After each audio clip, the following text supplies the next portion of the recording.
Hello everyone. Today I am going to discuss about the topic regarding the digoxins. Is one of the most important drugs which is used in congestive cardiac failures. So we have to go through the basic mechanism, what are the functions of digoxin, what are the uses of digoxin in day-to-day life. So regarding this is my topic regarding the digoxin. So let's start. Today's date is basically 29 and the 7/2025. So basically my topic is the digoxin. Digoxin. So basically in day-to-day life this digoxin is much more useful in day-to-day life. Basically it is used in basically CCR cases. That means the congestive cardiac failure. क्या है congestive cardiac failures. तो basically digoxin जो होता है day to day life में everyday life में use होता है। डिगॉक्सिन मोस्ट केसेस में कंजेस्टिव कार्डियक फेल्योर में बेसिकली यूज होता है। तो before going to the digoxin mechanism, तो हम मैकेनिज्म जाने से पहले तो बेसिकली एक हम बेसिक इंट्रोडक्शन हम जानेंगे कि कंजेस्टिव कार्डियक फेल्योर होता क्या है। तो बेसिकली कंजेस्टिव कार्डियक फेल्योर होता क्या है, इसमें बेसिकली क्या होता है, बेसिकली तुम्हारा जो फीलिंग ब्लॉड्स का जो फीलिंग जो एट्रियम ब्लॉड का फीलिंग में डिफिकल्टीज होता है। क्या होता है, ब्लॉड का फीलिंग में डिफिकल्टीज फीलिंग में डिफिकल्टीज होता है, ब्लॉड में फीलिंग में डिफिकल्टीज होता है। And the force of contraction में भी डिफिकल्टीज होता है। किसमें, कंजेस्टिव कार्डियक फेल्योर डिफिकल्टी इसमें होता है। बेसिकली सीसीएफ केसेस में ये बेसिकली फेल्योर होता है। तो हम मेरा कहने का मतलब ये है कि ये एक लंबा टॉपिक है, ये basically this is big topic. So we have to go through this. Definitely we do next video में एक अलग से वीडियो बेसिकली पार्टिकुलरली इसका बनाएंगे। ये कंजेस्टिव कार्डियक फेल्योर होता है क्या, बेसिकली देखा जाए तो ब्लड का फीलिंग डिफिकल्टीज होता है, वेंट्री और कंट्रैक्शन में डिफिकल्टीज होता है। तो इसके वजह से जो होता है बेसिकली इसके वजह से हम ऐसा ड्रॉप देंगे तो एक फोर्स ऑफ कंट्रैक्शन को इंक्रीज कर देंगे। क्या करें, फोर्स ऑफ कंट्रैक्शन को इंक्रीज करते ऐसा ड्रॉप देंगे। तो एक है डिगॉक्सिन, हम एक ऐसा डिगॉक्सिन जो ड्रॉप है कार्डियक ग्लाइकोसाइड्स का एक ड्रॉप है, कार्डियक ग्लाइकोसाइड्स का एक ऐसा ड्रॉप है जो बेसिकली जो फोर्स ऑफ कंट्रैक्शन को इंक्रीज कर दे। ठीक है, तो बेसिकली हम इस रिगार्डिंग थोड़ा हम जानेंगे। तो एक हम अगर ओवरऑली देखा जाए तो एक डिगॉक्सिन या एक इफ यू आप अगर स्टडी किए हैं तो किसमें, फार्माकोग्नोसी में, तो बेसिकली जो डिगॉक्सिन जो है digitally corporeal plants basically obtain होता है। बेसिकली इसी प्लांट्स का मेन एक्टिव कॉन्स्टिट्यूएंट्स है डिगॉक्सिन्स। तो बेसिकली हम इस रिगार्डिंग एक जानेंगे कि क्या होता है मैकेनिज्म, कैसे ये वर्क करता है, कैसे फोर्स ऑफ कंट्रैक्शन को इंक्रीज करता है। तो क्या है मेन चीज, अगर हम देखा जाए तो basically force of contraction decrease हुआ है because of congestive cardiac failure. ठीक है, गॉट इट। तो बेसिकली अगर this is the one type of cells और you can say this is the myocardial cells, what it is एक है myocardial sales. क्या है, मायोकार्डियल सेल्स। ठीक है, इसमें क्या होता है कि basically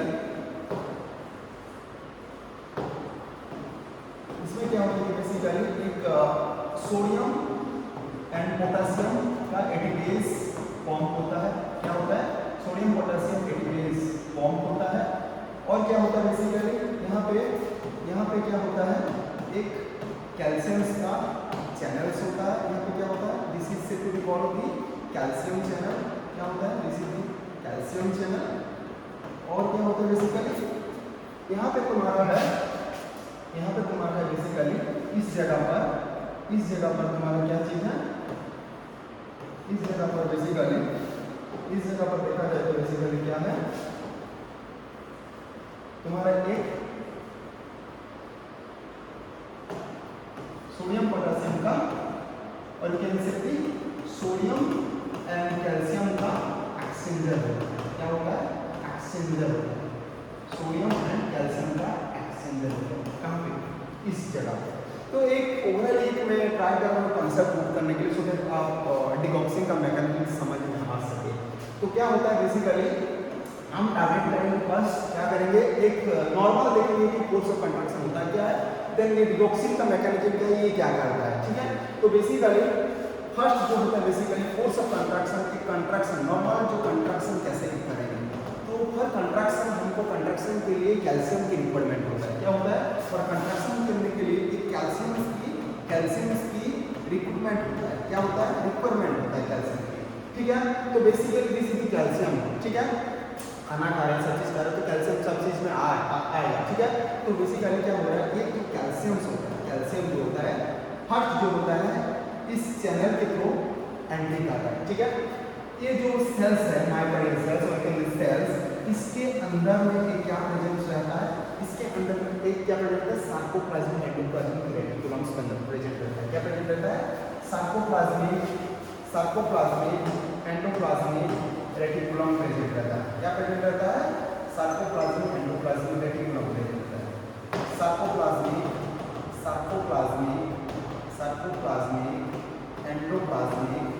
endoplasmic reticulum is present, ठीक है। कहाँ पर प्रेजेंट है, इसके अंदर, इस सेल्स के अंदर, मायोकार्डियल सेल्स, ठीक है। ये जो सार्कोप्लाज्मिक एंडोप्लाज्मिक जो रेटिकुलम होता है, either you can say sarcoplasmic reticulum और you can say the endoplasmic reticulum. इसके अंदर ये क्या करता है बेसिकली, ये क्या करता है, एक स्टोरेज हाउस ऑफ कैल्शियम का ये स्टोर करके रखता है, ठीक है, कैल्शियम स्टोर करके रखता है। और यहाँ पे एक रिसेप्टर्स प्रेजेंट रहता है, एक रिसेप्टर प्रेजेंट रहता है, उस रिसेप्टर का नाम है राइनोडिन रिसेप्टर्स। क्या है, राइनोडिन रिसेप्टर्स, राइनोडिन रिसेप्टर्स, क्या नाम है, राइनोडिन रिसेप्टर्स के प्रेजेंट रहता है, ठीक है, इसके अंदर। और एक रहता है सार्का, यू कैन से SERCA, एक पंप टाइप का रहता है, सार्का SERCA, ठीक है, sarcoplasmic endoplasmic reticulum calcium pump, ठीक है, calcium activates pump, you can से एक पंप टाइप का रहता है, सार्कोप्लाज्मिक एंडोप्लाज्मिक रेटिकुलम का एक पंप रहता है, ठीक है। तो बेसिकली होता क्या है, बेसिकली इस केसेस में सपोज लेट इट बी एक कैल्शियम की एंट्री हुआ, ठीक है, एक 10 कैल्शियम की एंट्री हुआ, क्या हो रहा है, एक 10 कैल्शियम की 10 calcium, let it be 10, there is the entry of 10 calcium, ठीक है, एंट्री ऑफ 10 कैल्शियम की एंट्री हुआ, 10 कैल्शियम, ठीक है, कितना, 10 कैल्शियम, यहाँ पे तुम्हारा 10 कैल्शियम, कितना, 10 नंबर ऑफ कैल्शियम की एंट्री हुआ, ठीक है। क्या हम इस 10 नंबर कैल्शियम एंट्री करने के वजह से क्या हमारा मसल कंट्रैक्शन होगा या नहीं होगा, क्योंकि मसल कंट्रैक्शन के लिए लार्ज अमाउंट ऑफ या much more amount of calcium is needed for contraction, तो कैल्शियम आएगा कहाँ से। तो बेसिकली मैं जो बताया था प्रीवियसली, जो सार्कोप्लाज्मिक एंडोप्लाज्मिक रेटिकुलम में, उसमें तो वहाँ कैल्शियम की क्या होता है, स्टोरेज होता है।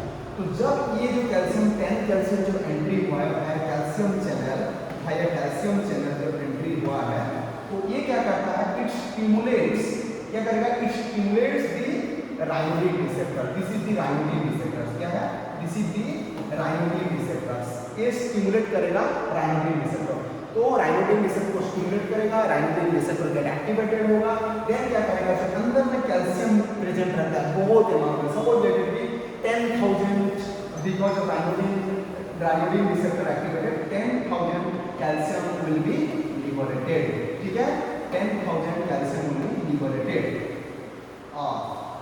Is this calcium 10,000 enough for muscle contractions? Yes, why not? Definitely enough.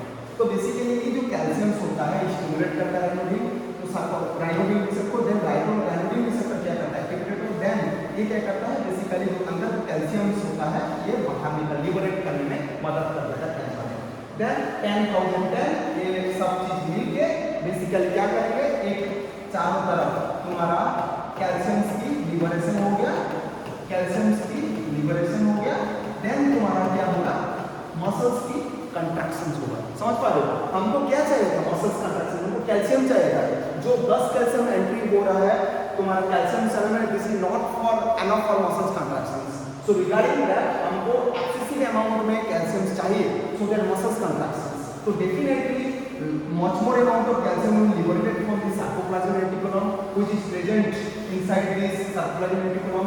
So it will be stimulated by the iodine receptor, then the calcium will be liberated 10,000. Then it automatically there is the increase in calcium so that your muscles get contracted. क्या हो रहा है? Muscles gate हमारा contracted हो रहा है. Clear? तो ये हो गया मसल्स कंट्रैक्शन निकाले. ठीक है? अगर बेसिक फंक्शन देखा जाए सोडियम पोटेशियम एक्टिव फॉर्म जो होता है सोडियम का अंदर रहता है, बाहर भेजता है, पोटेशियम का अंदर रहता है, बाहर भेजता है. अगर देखा जाए तो basically suppose this is the normal cell के बाहर क्या होता है? पॉजिटिव चार्ज जो कि सोडियम में भर्ती रहता है, सेल्स के अंदर नेगेटिव चार्ज प्रेजेंट रहता है, नेगेटिव चार्ज, इसमें कैल्शियम चैनल प्रेजेंट रहता है. जब भी हमारा जो पंप का जो मेन मैकेनिज्म मेन फंक्शन है ये क्या करता है? जितना भी अंदर during depolarisation during muscles contraction जितना भी अंदर सोडियम प्रेजेंट रहता है, 3 सोडियम बाहर चला जाता है और 2 पोटासियम अंदर आता है. ये basic mechanism. 3 sodium out, 2 potassium in. ठीक है? ये एक डीपोलराइजेशन केसेस